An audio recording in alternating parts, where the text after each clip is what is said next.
So changes in the product from 11x to 12.0. So the installer was improved. There's an installer that pretty much walks you through step by step all the information that it needs to do the install. Um, and the installer, it used to be in 11x in the older versions that you had a CD for this, a CD for WCC, a CD for scheduler, a CD for EAM. You had all these different installers that you had to run. Now you run one installer and it installs all of the components for you. And then there's a separate CD that is an agent CD that includes all the agents and all the plugins for all the agent versions. So for all the operating systems, it's all on one ISO image. In 12.0, they went to full native 64-bit support. There's no more 32-bit code at all. They went to a web services orchestration for both SOAP and REST. So they added a REST API. A lot of folks used it was a SOAP API in 11.x, and now now you install a REST API, and under this version, there was pretty good support for being able to run AutoSys CLI commands through a REST interface. So you could check statuses on jobs, you could manipulate jobs, you could force start jobs through a REST interface. There was a lot of things you could do.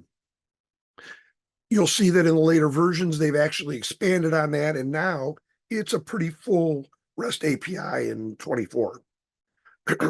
So they improved the web UI collector. So the collector process performance is improved.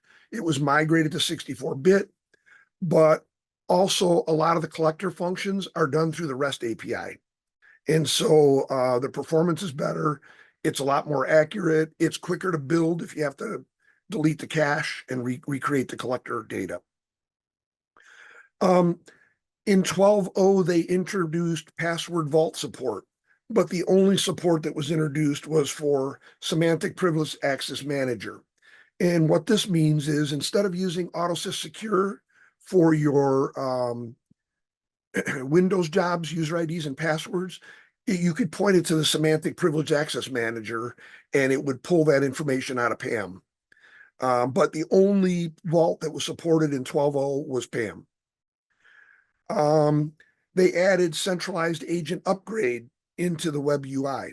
So they're in the agent, they added the agent inventory tab, I believe, in Service Pack 8 of 11.6. And they expanded on that, and you can do centralized agent upgrades through the agent inventory tab. A big one that came in version 12 was the ability to rename a job. And in the past, in 11.x, if you needed to rename a job, you basically had to delete that job and recreate the job. And then you had to go to any jobs that had dependencies with that job and do an update of those jobs to update the dependency strings. Now with 12.0, when you rename a job, it renames any reference to that job. So if there's dependencies in other jobs with that name and you change the name of the job, it changes the job name in the dependency. So very easy to point and shoot and rename jobs now.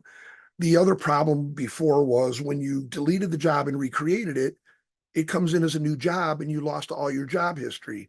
With the rename job function, you don't lose any of the history of the original job anymore. You're just renaming a label.